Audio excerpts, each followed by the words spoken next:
Baik, Assalamualaikum warahmatullahi wabarakatuh, Sobat PBB. Bertemu lagi dalam podcast Ngobrol Caleg. Hari ini sangat spesial dan sangat unik ya dibandingkan dengan yang lain, karena kita kehadiran caleg DPRD Kota Bekasi untuk Dapil Bekasi Selatan dan Bekasi Timur nomor urut 5. Nah, ini dengan kita panggil aja Gus ya. Namanya Gutomo, tapi biasa dipanggil dengan Gus Tomo atau Bung Tomo. Nah, kenapa menarik? Beliau ini dari pakaiannya aja udah nyentrik, udah beda dengan caleg-caleg lainnya yang sudah hadir di podcast Ngobrol Caleg kita. Langsung aja Sobat PBB, kita ngobrol siapa sih caleg DPRD kita kali ini ya untuk Kota Bekasi, Dapil Selatan dan Timur. Assalamualaikum. Waalaikumsalam warahmatullahi Saya panggil wabarakatuh. Bung Tomo atau Gus Tomo? Bung Tomo boleh, Bung Gus Tomo. Tomo boleh. Kita panggil Bung Tomo ya. Boleh, biar lebih akrab kalau Bung Tomo ini caleg DPRD Kota Bekasi nomor urut 5. Betul. Dapil Bekasi Selatan, Bekasi Timur. Betul. Nah, ini dari mulai datang nih Sobat PBB, beliau ini kok, perlengkapannya banyak banget bilang gitu ya. Dari mulai celana, kainnya, bajunya. Bajunya ini 2 lapis nih Sobat PBB, bukan hanya jasnya tapi di baliknya juga ada baju khusus gitu ya kalau saya sebut. Nah, ini kalau sedikit boleh cerita, Gus Tomo ini apa nih cerita di balik itu? Apa backgroundnya seniman atau bagaimana? Kalau background memang seniman. Oh, seniman. Nah, kita menghargai para pejuang kita dulu.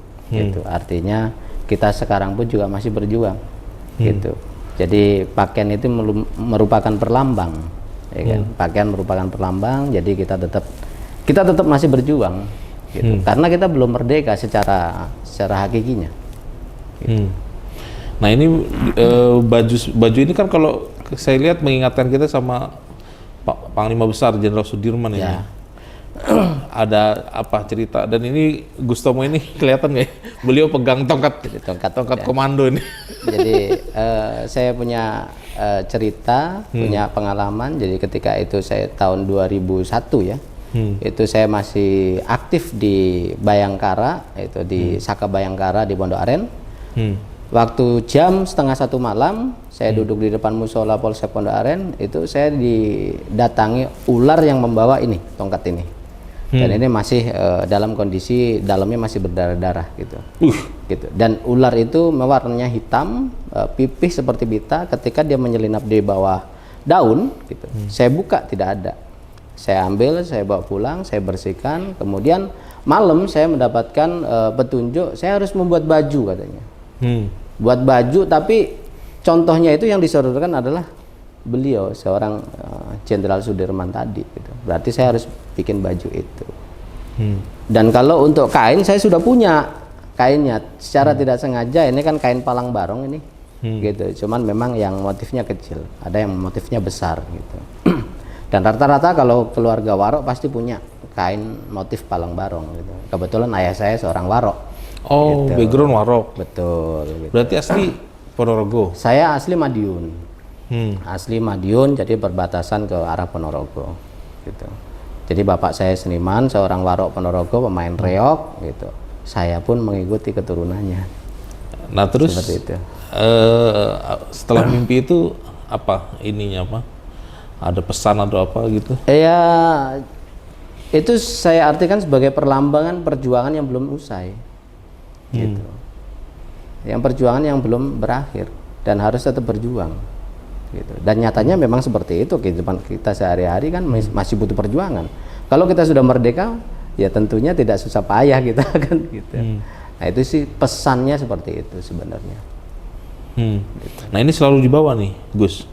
Kalau untuk hanya momen-momen tertentu saja dibawa gitu. Lebih banyak kita taruh di atas pintu.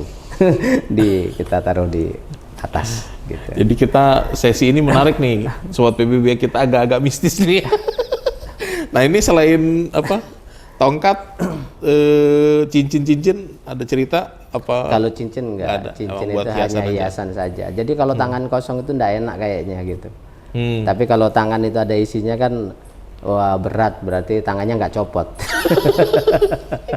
Seperti itu. Nah, baju disuruh bikin. Ya. Jadilah baju ini. Iya. Berarti ini baju sudah 20 tahun lebih. Ya, baju ini sudah lama. Tapi kalau baju mah bikin, bukan dapat Bikin, bukan dapat. Gitu. Karena tongkatnya aja. Ya, tongkatnya saja. Oh, aneh juga ya tuh, ular gitu ya. Ya. Kalau baju dalam ini enggak. Baju luarnya aja. Baju luarnya aja. Ini memang konsepnya kan dibuat double. Gitu dalamnya. Seperti itu. Oh, background berarti Bapak warok. Bapak warok. Oh, berarti backgroundnya kesenian. Kesenian backgroundnya. Karena dari kecil saya suka seni ya. Jadi dulu kalau kecil SD itu kalau kita karnaval itu pasti yang kita angkat adalah warok. Gitu. Terus kemudian jatilan itu yang pakai eblek itu, yang kuda yang dari bambu itu. Gitu. Nah, itu kesenian kita kalau sekolah. Gitu. Dan suka melukis wajah kalau kita dulu sekolah kecilnya. Jadi pantat pisin, tahu pisin, lepek piring kecil itu yang dari kaleng itu. Kalau zaman dulu kan ada tuh lepek tempat tatakan gelas itu yang dari besi itu. Nah, itu kita kasih sabun pantatnya. Nah, terus kemudian kita bakar. Hitam. Nah, hitam itulah yang kita buat ngelukis muka kalau karnaval. Oh. Seperti itu. Jadi itu ya, bukan arang ya. Bukan arang. Tapi sabun dari sabun dibakar. yang kita bakar. Kita pakai itu. Dan itu nggak luntur gitu. Kalau arang kan luntur kena keringat. Gitu. Kalau dia nggak. Nah, berarti Gustomo sempat jadi warok juga enggak? Ya, sempat belajar di sana di Madiun tuh belajar. Jadi dulu kita punya alat ya di rumah. Dari mulai waroknya, ya dari mulai alat-alatnya, terus kemudian dadak meraknya, kemudian kepala macannya, ya itu kita punya semua dulu. Jadi kalau setiap pagi sebelum saya berangkat sekolah, tugas saya adalah membawa alat-alat itu kita jemur di halaman rumah setiap pagi. Nanti pulang sekolah udah rapi, dimasukkan sama orang tua. Gitu. Nah, latihannya adalah kepala macan itu kita bawa, kita keliling. Depan rumah itu kita keliling bawa, nah, terus kemudian kita gigit karena memang reok itu hanya mengandalkan rahang. Gitu. Kita gigit muter aja, belum pakai meraknya. Gitu. Itu jadi, berat ya? Lumayan berat, gitu. Lumayan berat. Itu lebih daripada kurang lebih dari 30 kilo lebih. Kalau yang itu, yang kepala macan ada meraknya itu, iya, itu 30 kilo ya? Lebih itu kalau yang lebih. Dan itu cuma pakai gigi? Iya, pakai gigi. Gitu. Jadi nggak pakai tangan, cuma pakai gigit gitu aja. Itu kekuatannya memang di rahang. Itu dilatih atau ada mistis juga tuh, Gus? Sebagian memang ada orang bilang ada sutren kan gitu. Tapi kalau sutren itu apa? Sutren itu ya isian. Gitu. Tapi banyak yang latihan dari kecil. Gitu. Karena latihan itu adalah kekuatan ya, kekuatan otot itu yang paling penting. Gitu. Nah, untuk jadi warok itu ada persyaratan apa, Gus? Kalau itu untuk dia diangkat apa emang? Persyaratannya sih saya kira nggak ada ya, gitu. Persyaratannya nggak ada. Kalau memang dia mau terjun jadi warok ya paling tidak mempelajari itu tadi, mempelajari kesenian Reok Ponorogo, gitu. Harus rutin. Kalau dia tidak mempelajari kesenian Reok Ponorogo gimana mau jadi warok kan? Gitu. Dan kebanyakan memang garis keturunan, kebanyakan. Kalau saya sendiri tidak mengklaim sebagai warok, bukan gitu. Tapi kalau bapak saya memang dia pemain reok gitu. Dan saya belajar di rumah dengan bapak saya. Gitu. Ya kalau reok-reok yang kecil ya kita angkat dulu, gitu. Karena masih kecil. Oh, Gus nggak sampai jadi warok? Nggak jadi warok karena saya masih suka. Berarti waktu kecil di Madiun, Gus? Di Madiun sampai saya di sana tuh lulus MTS. Ya. SMP berarti ya? Berarti SLTP ya, SMP. Saya ke Jakarta. Sekolah SMK di Jakarta.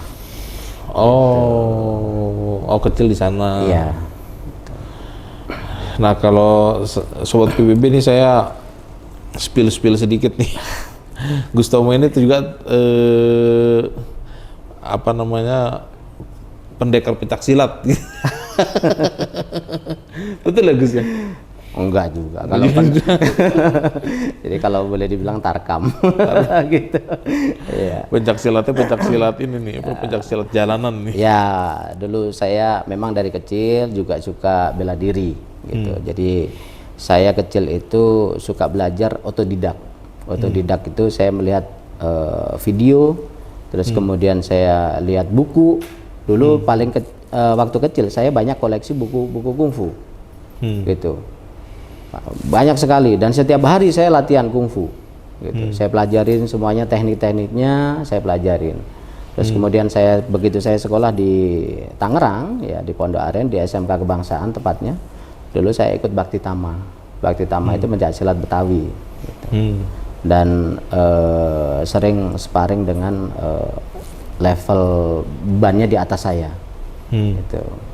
Karena kita punya teknik tersendiri. Ya kita bisa baca lawan itu tekniknya seperti apa. Kalau lawan dia nggak akan bisa baca kita karena dia pakai teknik apa kan gitu. Kalau sama-sama Bakti Tama kita bisa baca, oh tekniknya itu yang dipakai. Karena background gue sebetulnya Jawa Timuran kan. Jawa Timuran, gitu. Dan di sana kan banyak namanya pencak silat Setyahati Trate, ya kan, PSHT. Terus kemudian ada apa Bunga Islam BI, ada Cempaka Putih, ada IKS Ikatan Kerasakti, banyak sekali di sana. Gitu. Kalau gue sendiri backgroundnya NU bukan? Berarti. Kalau dibilang NU, keluarga saya tidak pernah mendeklarasikan NU, gitu. Tapi kita punya pesantren di sana di Madiun, itu keluarga dari Pak D, namanya Al Aziz ya pesantrennya, dan itu plak NU. Plak NU. Ya. Ya berarti ada garis-garis NU. Makanya kalau dibilang begini, kalau saya boleh mengutarakan, saya orang NU, ya kan, tapi saya tidak berlegitimasi NU. Nah, gitu, seperti itu. Secara NU kultural. Iya, seperti itu. Secara organisasi bukan NU tapi secara kultural NU. Iya. Keluarga. Nah, ini jiwa seni, jiwa keprajuritan, apa namanya, silat segala macam sampai hari ini masih jalan, Gus? Ya masih gitu. Karena memang ya itu yang selalu kita pupuk gitu. Mungkin kalau untuk emosional dulu kita lebih gahar ya gitu, di jalanan kita gahar dulu. Kalau sekarang sudah mulai cooling down gitu. Cuman tetap di sela-sela waktu saya tetap belajar mengolah teknik-teknik itu tadi di rumah sendiri. Itu. Seperti itu. Nah, kalau ini kan mungkin banyak yang nanya nih, dapat dari ular gini. Ini ada kepercayaan apa, Gus, maksudnya? Tidak ada. Jadi ini sebagai lambang aja. Kebudayaan aja. Kebudayaan gitu. Jadi bangsa yang besar adalah bangsa yang menghargai daripada kebudayaan dan sejarah. Gitu. Jadi lambang, semuanya itu kalau saya kaitkan lambang, berarti kan kita ini perlu berjuang dengan tekun gitu. Jadi masih panjang perjuangan kita. Gitu. Masih panjang. Karena kita secara hakikinya kalau buat saya pribadi belum merdeka. Secara hakikinya kan gitu. Mungkin secara nasionalnya sudah, gitu. Secara negaranya sudah, tapi secara hakiki pribadi saya belum merdeka. Buat saya sendiri loh, bukan untuk yang lain, gitu. Kalau kemarin kan lagi heboh itu, Gus, apa itu caro? Yang kemarin 2 lawan 10, yang Madura. Yang 2 menang lawan yang 10. Yeah. Tapi itu nggak ada ya kalau gini-gini? Tidak ada. Jadi tidak ada kaitannya ke sana. Jadi kalau tongkat ini adalah memang sebagai lambang, ini kan tongkat komando kan gitu. Karena mungkin kalau weton hari lahir saya itu boleh dibilang itu tergolong di Sabdo Pandito Ratu. Apa gitu. Tuh? Jadi masih tergolong ke darah kepemimpinan, gitu, seperti itu. Itu ngitung weton gimana, Gus? Bisa, Gus, ngitung weton? Ya bisa, gitu. Cuman kan panjang nanti. Next time kita bisa hitung-hitungan gitu. Hitung weton. Iya, ada yang bilang kalau saya kan background saya psikologi, Gus ya. Iya. Kalau psikologi kita percaya tabula rasa bahwa semua anak itu kan lahirnya putih, Betul. 0. Betul. Tapi saya juga meyakini bahwa beberapa orang itu memang diberikan kelebihan Betul. kelebihan kecerdasan, kelebihan kepemimpinan, ada yang motoriknya bagus, ada yang apa namanya ya dilebihkan daripada anak yang lain kan gitu. Ya, Ya itu nggak bisa dibohongin tuh apa ya bawaan kalau saya bilangnya genetik gitu. Ada juga faktor genetik.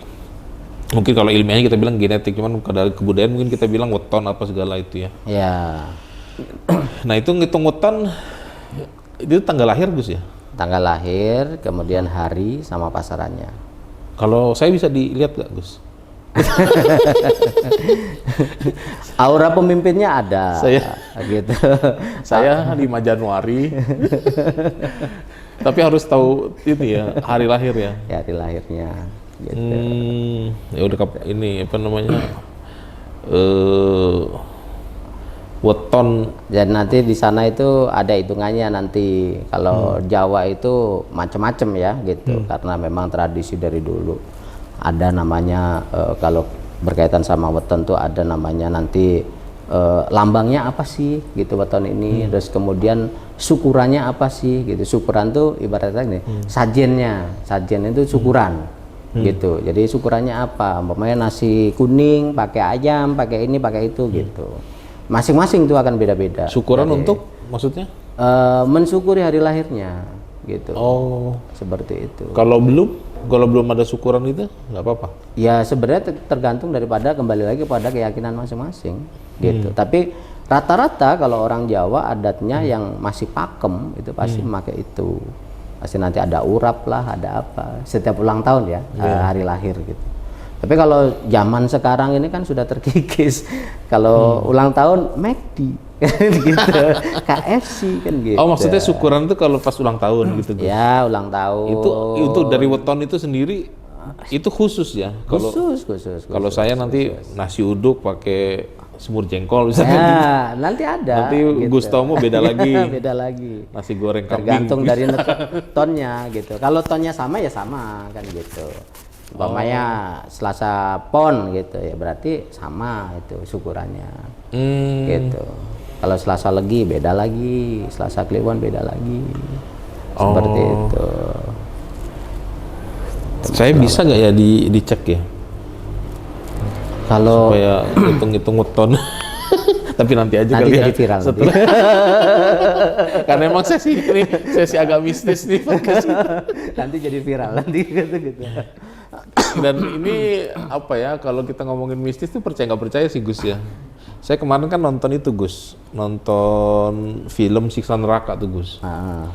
Itu Siksa Neraka tiba-tiba saya keinget sama teman saya, waktu itu kita lagi kuliah ya, bulan Ramadan tuh, terus dia tabrakan pas lagi mau ke rumah saya. Nabrak beton Pembatas dishub itu, jedar gitu. Jadi dia selama 2 minggu tidur rumah saya Gus.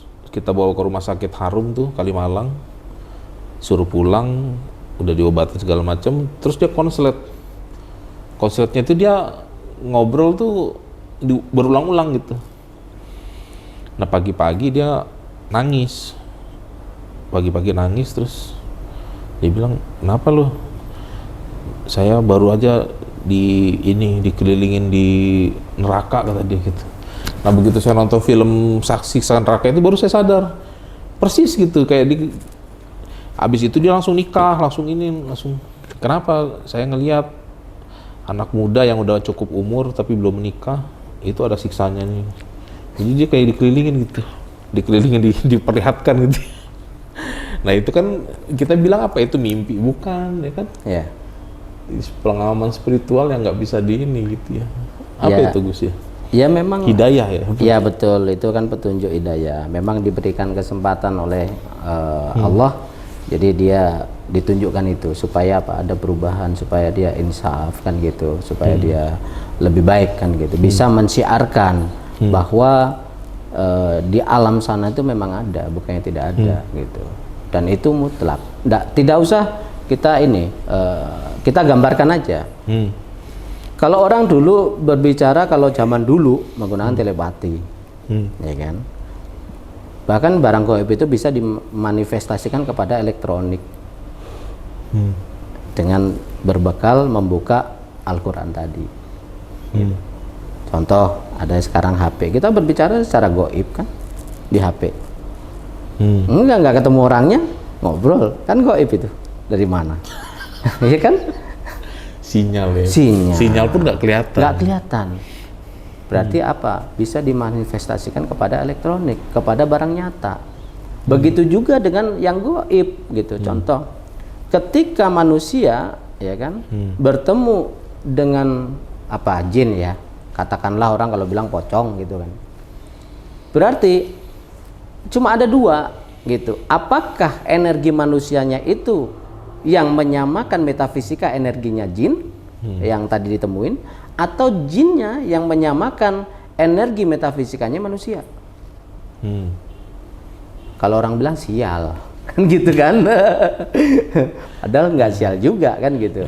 Ketika itu kita tidak sadarin, kita bisa melihat berarti energi kita secara spontanitas itu sama masuk ke alam maya gitu. Bukan sial sebenarnya, kalau orang bilang kan sial. Padahal mah beruntung kalau ini mau ngasih duit gitu. Saya tuh banyak Gus pengalaman ini juga ya, aneh gitu spiritual. Kalau dari Gus Tomo apalagi yang spiritual ini dapat tongkat atau banyak lah, banyak sekali gitu. Banyak sekali. Saya tuh pernah ini Gus, aneh ya. Saya mau jenguk temen di itu tuh rumah sakit, salah satu rumah sakit lah Islam itu. Rumah sakit Islam itu kan saya nggak sebut ya, ini kan belok tinggal lurus gitu nyampe. Tapi mau kesananya itu ada pemakaman umum Gus. Nah saya pernah tuh naik motor mau jenguk dia nih, terus tiba-tiba kayak lampu neon gitu nyala, terang, terus saya kan pakai helm, saya ini apa namanya terang gitu, silau. Nah habis itu saya ikutin jalan itu. Tapi kanan kiri saya itu kayak ruko, ruko berjejer. Kan saya hafal daerah situ Gus. Terus saya bilang ini ruko baru ya gitu. Rukonya tuh ada yang terang, ada yang gelap, ada yang baru, ada yang udah tumbuh rumput-rumput kayak gitu. Iya. Saya nggak mikir macam-macam tuh Gus. Terus bayangan saya kan itu rumah sakit tinggal, kalau saya sebut Gus tahu lah. Itu kan tinggal lurus gini aja tuh nyampe rumah sakitnya. Iya. Ini kok saya nggak nyampe Gus. Saya lurus terus, nggak nyampe gitu. Nah, apa namanya, sampai pada satu titik saya nanya ke ibu-ibu nih, ibu-ibu pakai kebaya. Terus saya tanya, Bu, saya mau ke rumah sakit Islam ini, saya bilang gitu. Oh kebetulan saya juga mau ke sana, kata dia gitu. Terus gimana? Ibu saya bareng aja, ya udah, ibu tunjukin. Itu saya tunjukin, terus saya disuruh belok kanan, belok kiri, belok kanan, belok kiri. Padahal kan bayangan saya tinggal lurus aja. Lurus. Loh kok belok? Tapi tiba-tiba nyampe di tikungan yang dekat kali itu. Iya. Cet gitu. Loh, kok tembusnya sini Bu? Saya bilang gitu. Oh ya udah saya turun sini. Udah tahu kan nyampe sini, udah. Turun lah tuh ibu kan. Loh ibu katanya mau ke rumah sakit juga. Enggak, saya sini aja udah. Nah, udah akhirnya saya lanjut. Begitu jenguk pulang, terus baru saya begitu pulang itu kan tinggal lurus lagi. Iya. Saya coba pas jalan pulang tuh saya pikir tadi saya kemana gitu kan, naik motor itu. Saya cari tuh neon yang depan gerbang pemakaman itu kan, mana neonnya, nggak ada neon gitu kan. Baru sampai pulang saya nelpon teman saya yang sakit itu Gus, telepon. Bang, tadi gue jenguk lo kan, iya kenapa? Kata dia gitu. Enggak, itu bener lo kan, dia bilang gitu. Saya takut bukan. Aneh, bagi saya aneh gitu. Iya. Terus saya mikir apa tadi saya nyasar ke kuburan gitu ya. Cuman penglihatan saya tuh bukan kuburan tapi ruko-ruko gitu ya. Iya. Terus ibu itu siapa kan aneh itu. Itu saya pernah tuh, saya nggak lupa tuh. Ya itulah hal-hal yang mistis ya gitu. Itu bisa jadi ibu itu ya nolong kita kan gitu. Yang dimana kita kesasar ke alam lain gitu. Karena batas itu kita nggak bisa lihat gitu. Terkadang di sebelah kita ini sudah batas, kita bisa aja geser dikit udah masuk ke alam sana. Terkadang bisa terjadi seperti itu. Nah, kalau orang waras bilang mah kadang-kadang ngomongnya dibawa setan keder kata gitu kan. Ya. Kalau kata orang Bekasi. Ada orang Bekasi kan gitu, bawa setan keder katanya gitu. Nah itu kita terbawa ke alam tadi. Bisa jadi itu dari halusinasi kita. Ketika kita melewati suatu tempat tertentu. Itu bisa jadi itu, atau memang bisa jadi itu memang gangguan daripada makhluk lain kan gitu. Membuktikan bahwa dia ada eksistensi di situ. Gitu. Makanya ada ini kita nggak boleh, kita selalu bersinggungan nih, gitu. Kita nggak boleh, kita jahat kepada mereka pun juga nggak boleh. Orang mereka nggak ganggu kita juga jangan ganggu kalau nggak pengen diganggu. Tapi kebanyakan kan kita yang sok-sokan gitu kan gitu. Nah itu sering terjadi. Dan saya juga pernah punya pengalaman seperti itu. Waktu itu saya ke Gunung Salak. Nah kita ada survival, gitu. Waktu SAR. Iya. Gustomo ini tim SAR juga nih teman-teman. Waktu survival kita pecinta alam dulu gitu. Jadi sebelum berangkat saya punya cerita, punya mimpi saya. Nanti waktu di Gunung Salak nanti kamu akan ketemu angin besar gitu. Itu mimpi. Di mimpi sebelum berangkat tuh. Angin besar, datang harimau, terus kemudian akan ada ular pita yang seperti yang saya temukan itu, yang bawa ini tongkat ini. Sama persis itu kejadiannya di Gunung Salak. Saya bilang ya sudah gitu, saya berangkatlah sama teman-teman gitu. Itu yang anehnya, string line itu kan baru dipasang kan kemarin. Apa? String line, tanda kita mau ke base camp 1, base camp 2 gitu. Itu hilang. Di tengah-tengah tuh hilang gitu. Dan punya pengalaman juga, barengan saya itu teman saya itu hilang. Padahal saya bilang begini, ya udah yang mau ambil turun peralatan ke bawah siapa gitu. Ya udah saya aja bang gitu. Begitu nggak jauh dari, mungkin sekitar 10 meteran ya gitu, 10 meter dari saya berdiri, dia balik kanan, dia turun ke bawah, itu udah nggak ada gitu. Dan saya bilang, saya tunggu lama, ini anak kok nggak nyampe kan gitu. Nah, terus lama-lama tuh kedengaran suara gitu, patu gitu. Saya bilang batu. Pala, patu tuh. Terus saya bilang patu. Apa sih patu lu? Sandi kita kan Sandi, gitu. Nah, lama-lama kok deket, saya bilang di mana saya gituin kan. Ini saya nggak tahu, pokoknya tempatnya gelap dari tadi, saya udah di sini diem aja katanya gitu. Sekarang kamu balik kanan, balik badan, terus kamu baca Bismillah 7 kali, kamu tepuk bumi. Saya bilang gitu 3 kali, gitu. Minta sama Allah untuk dikeluarkan dari alam itu gitu. Ya alhamdulillah dia lagi jongkok gitu. Saya liatin, saya bilang lu kok di situ, saya bilang gitu. Dari tadi saya capek diem aja katanya gitu. Jadi dia tuh masuk ke dalam satu alam. Dia sebetulnya ada di situ ya? Iya. Tapi nggak kelihatan. Nggak kelihatan. Dan saya ngeliat dia lagi jongkok gitu. Saya bilang, kok ada di situ gitu. Dari tadi saya teriak-teriak nggak ada yang nggak ada yang nolongin. Saya minta tolong gitu. Nah barulah itu. Nah kemudian ya sudah, gini aja. Kita lewat kali, saya bilang gitu. Akhirnya dia ke bawah lewat kali, jalur kali udah keambil semuanya, naik pakai jalur kali, karena stringnya hilang gitu.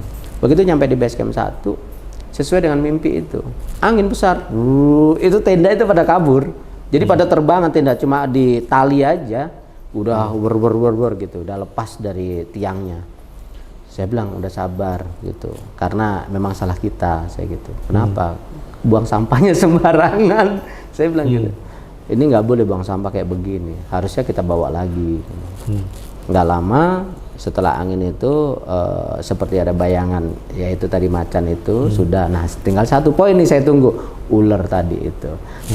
Ular itu betul nyata ada, masuk di bawah daun, dan itu bukan saya aja yang lihat gitu. Ada teman saya juga lihat, di congkel nggak ada, padahal nggak ada apa-apa.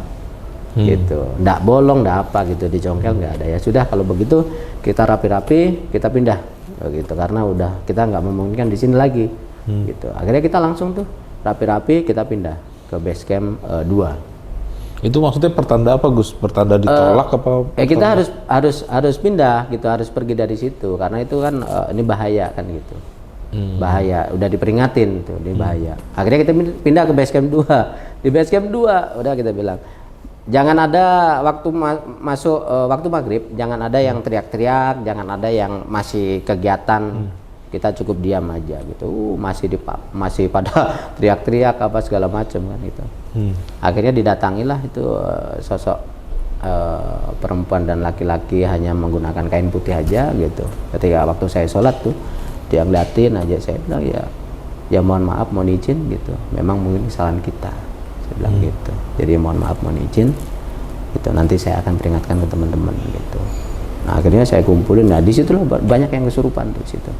Gitu. Akhirnya udah begitu kita ini selesai, baru saya bilang ini peringatan buat kita. Jadi alam itu tidak bisa kita sembronokan. Karena gitu. Alam itu hidup, bukannya mati. Jadi kita harus tetap jaga. Nah, ketika survival itu kita balik-balik aja di situ-situ aja.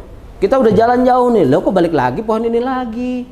Udah berkali-kali balik lagi pohon ini lagi gitu. Akhirnya saya teringat waktu itu pesan dari orang tua angkat saya, ketika kamu di hutan nanti kalau kamu bolak-balik di situ lagi, kamu cari pohon yang melingkar rantingnya, yang ketemu melingkar pasti ada. Gitu. Kita cari ketemu, kita potong. Alhamdulillah kita bisa keluar. Itu pengalamannya seperti itu. Ada. Kalau dia melingkar itu yang bikin kita muter-muter. Ya. Itu pesan dari orang tua angkat saya. Itu di pohon yang kita muter-muter itu apa di pohon lain?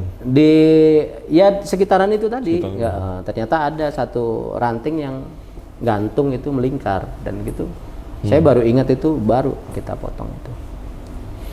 Seperti itu. Nah, nih sobat PBB, apa seru ya kalau ngomongin mistis ini. Nah, Gus, ini gimana tiba-tiba nyasar ke PBB nih? Sebentar, kalau saya lebih enjoy dipanggil Bung aja deh. Oh, gitu. Bung. Nanti kalau dipanggil Gus bener anak Kiai gitu. Kan gitu, repot nanti kan gitu. Iya, Bung. Bung aja. Bung gimana, Bung? Jadi saya lebih suka dipanggil Bung. Jadi kalau nyasar ke PBB awal mula ya gitu. Awal mulanya saya waktu itu pembentukan pelantikan PAC di Kota Bekasi, PAC PBB. Saya waktu itu diundang, diajak sama Pak Yunda, Ketua PAC. Nah, Ketua PAC Bekasi Timur. Gitu. Nah, sudah datang ke sana, ya mungkin pakaian saya yang berbeda kan gitu. Nah, terus di akhir cerita, di akhir pertemuan itu, saya foto bersama dengan Pak Sekjen waktu itu, Pak Afriansyah Nur bersama Pak Yunda. Gitu. Nah, Pak Afriansyah sempat ngomong, ini ketua PAC-nya. Saya bilang bukan Pak, gitu. Ketua PAC-nya Pak Yunda itu beliau. Saya bilang gitu. Oh ya sudah kalau gitu. Saya pikir ini cocok nih ketua PAC kan, sempat ngomong begitu juga. Beliau candaan mungkin kan gitu. Bukan Pak itu gitu. Ya sudah gitu. Akhirnya kita foto bareng. Nah, setelah selesai itu ya sudah berlalu. Terus tiba-tiba kurang lebih jam waktu pendaftaran caleg gitu, bacalek itu kurang lebih jam 1:30 malam itu ditelepon sama Pak Yunda gitu, Bang nyalek ya gitu. Atur saja. Ya saya bilang gitu, atur saja saya bilang gitu kan. Ya sudah nyalek ya gitu, siapin berkasnya. Saya siapkan berkas itu pagi, saya siapin langsung saya buat SKCK dan alhamdulillah pengurusan surat-surat itu lancar semua saya gitu. Termasuk ke pengadilan itu saya juga urus sendiri. Bahkan punya teman-teman yang lain seperti Pak Andi Purnomo, terus kemudian termasuk Pak Kadir, semuanya itu teman-teman itu saya ngurusin di PN-nya. Gitu. Jadi awalnya diajak Pak Yunda ya? Ya awalnya diajak Pak Yunda. Tapi jadi pengurus PAC, Bung? Enggak, saya tidak belum jadi baru nyalek aja ini? Baru nyalek aja. Nah kira-kira kalau Qadarullah nih, Bung Tomo, enak panggil Gus sebenarnya. Nah kalau tiba-tiba Qadarullah terpilih nih, saya ngeliat kan Dapil Selatan Timur ini cukup punya kans lah kalau saya lihat. Iya. Nah kira-kira apa yang akan diperjuangkan? Yang diperjuangkan adalah aspirasi ya gitu. Kita tetap mengawal aspirasi masyarakat. Saya bukan janji, tapi ini adalah suatu usulan ya kan, yang kita perjuangkan ke masyarakat itu gitu. Jadi bentuknya apapun kita akan perjuangkan gitu. Karena kalau untuk seperti permasalahan hukum ya kan, terus kemudian terutama saya sebenarnya respect itu kepada sekolah gratis ya. Sekolah gratis itu. Karena sekolah gratis ini sebenarnya ujung tombaknya untuk membangun suatu bangsa. Ketika generasinya ini pinter, bangsa itu akan pinter. Tapi kalau generasinya aja udah ogah-ogahan karena biaya sekolah mahal, gitu akhirnya terpuruk juga gitu. Nah itu titik beratnya. Dengan dia pinter pasti membuka lowongan pekerjaan, bisa menciptakan kreativitas kan bisa gitu. Nah kita kan belum ada nih sekolah gratis nih, mungkin kan gitu. Terutama sih untuk di kota Bekasi sendiri ya gitu. Itu sekolah gratis yang kita penetrasikan, gitu. Mulai dari SD, SMP, SMK sampai ke kuliah. Mungkin kalau program pemerintah ada program KIP ya, ada program PIP, gitu. Nah itu bisa nanti dikolaborasikan gitu loh. Sebenarnya ada peluang besar gitu di perusahaan-perusahaan mereka kan perusahaan itu kan punya program CSR ya. Tinggal dikumpulkan saja, buatlah satu sekolahan yang gratis yang dibiayain dari CSR, itu bisa sebenarnya kalau memang dikelola dengan benar gitu. Cuman siapa nih yang berani yang menerobos ke sana gitu. Nah, itulah butuh perjuangan kita. Coba kita perjuangkan itu. Gitu. Baik, Sobat PBB dimanapun Anda berada ya, ini caleg nyentrik kita, Gus Tomo atau Bung Tomo ya. Beliau adalah caleg DPRD Kota Bekasi, Dapil Bekasi Selatan dan Bekasi Timur, nomor urut 5. Kepada Anda pecinta seni budaya, pencak silat ya, yang mungkin berasal dari Jawa Timuran yang ada di Kota Bekasi, khususnya Bekasi Selatan, Bekasi Timur. Jangan lupa Gus Tomo, caleg DPRD kita nomor urut 5 ya. Jangan ragu-ragu dipilih. Beliau akan memperjuangkan ini untuk sekolah gratis dan ini inline dengan program pusat, Bung. Jadi kemarin PBB sudah mensiarkan akan memperjuangkan melalui Prabowo Gibran juga tentunya adalah pendidikan gratis hingga perguruan tinggi. Nah ini tolong dibantu PBB supaya masuk ke Senayan. Gus Tomo, Bung Tomo ini masuk ke DPRD Kota Bekasi supaya inline dari pusat ke bawah. Kita perjuangkan sekolah gratis sampai perguruan tinggi. Nah terakhir Bung Tomo, mungkin ada yang mau disampaikan ke masyarakat Bekasi Selatan dan Bekasi Timur khususnya atau Kota Bekasi pada umumnya? Ya, terutama untuk masyarakat Kota Bekasi, ya, saya mengais rezeki di Kota Bekasi ya, dan banyak belajar dari Kota Bekasi. Harapan saya mudah-mudahan saya bisa terpilih dan duduk di sana dan akan kita perjuangkan untuk Kota Bekasi yang lebih baik, lebih maju di segi pendidikan. Memang saya bukan guru, tapi yang jelas bahwa perjuangan itu harus tetap berlanjut. Perjuangan itu harus tetap kita kobarkan. Ya. Jangan patah harang, jangan patah semangat. Pokoknya kita harus tetap berjuang. Kota Bekasi akan menjadi idola dan primadona kota-kota yang lain. Bekasi pasti keren dan pasti maju. Ya. Baik, Sobat PBB, sampai ketemu lagi dalam program ngobrol caleg berikutnya, masih dengan caleg-caleg berkualitas dari Partai Bulan Bintang. Sekali lagi, mohon dukungannya warga Kota Bekasi, bagian selatan, bagian timur, ya. Ini caleg yang akan memperjuangkan pendidikan gratis hingga perguruan tinggi. Gus Tomo, caleg DPRD Kota Bekasi, Partai Bulan Bintang nomor urut 5. Jangan lupa dicoblos ya pada tanggal 14 Februari. Dan kita berdoa mudah-mudahan orang-orang baik kali ini akan terpilih. Amin. Di pemilu kita berikutnya supaya kita memiliki wakil rakyat yang betul-betul memperjuangkan aspirasi kita. Allah ijabah. Mudah-mudahan Allah berkenan memenangkan orang-orang baik. Saatnya orang baik masuk politik dan ini adalah salah satu orang baiknya teman-teman Sobat PBB, Gus Tomo dari Partai Bulan Bintang. Sekian, saya Rani Bagas sudah undur diri. Ketemu lagi dalam podcast Ngobrol Caleg bersama caleg-caleg berkualitas untuk Indonesia yang lebih baik. Saya Rani Bagas sudah undur diri. Terima kasih. Assalamualaikum warahmatullahi wabarakatuh.